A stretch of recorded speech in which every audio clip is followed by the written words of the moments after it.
Hello everyone, and welcome to Delft Stack. Today we have a very useful video. If your USB ports have suddenly stopped working or won't recognize your devices on Windows 11, you are not alone. I will show you exactly how to update your system drivers and adjust hitting power settings to restore your USB functionality immediately. Let's get started.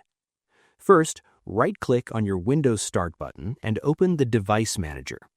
Scroll down and expand the Universal Serial Bus Controller section. Right-click on the USB root hub and select Update Driver. Once updated, double-click the USB root hub again, navigate to the Power Management tab, and uncheck the box that says Allow the computer to turn off this device to save power.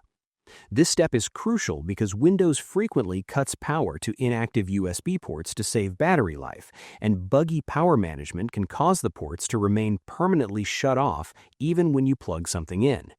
If you have multiple entries named USB root hub or generic USB hub, make sure you repeat this process and disable the power saving feature for every single one of them. Next, open your Windows search bar, type in Control Panel, and hit Enter. Search for Power in the top right corner, click on Power Options, and select Choose what the power button does from the left sidebar. Click the blue link that says Change settings that are currently unavailable, uncheck the Turn on Fast Startup box, and save your changes.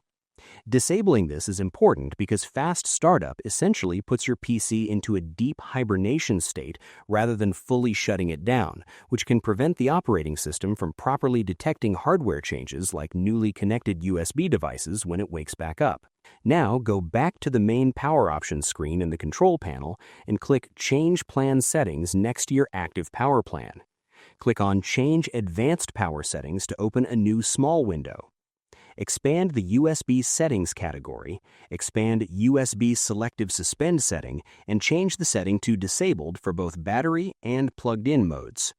Doing this prevents your motherboard from selectively turning off individual USB ports in the background, ensuring a constant and stable power delivery to all your connected devices.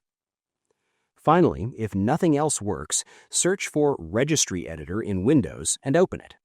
Navigate to H-key Local Machine, then System, then Current Control Set, then Control, then Class.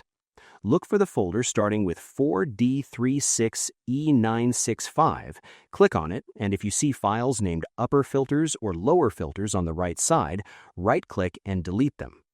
Corrupted registry filters can permanently block the operating system from reading hardware inputs. Always be careful in the registry editor and avoid changing anything else, as improper edits can cause system instability. I hope you found this guide helpful. If you did, please give this video a thumbs up, share it, and subscribe. Thanks for watching.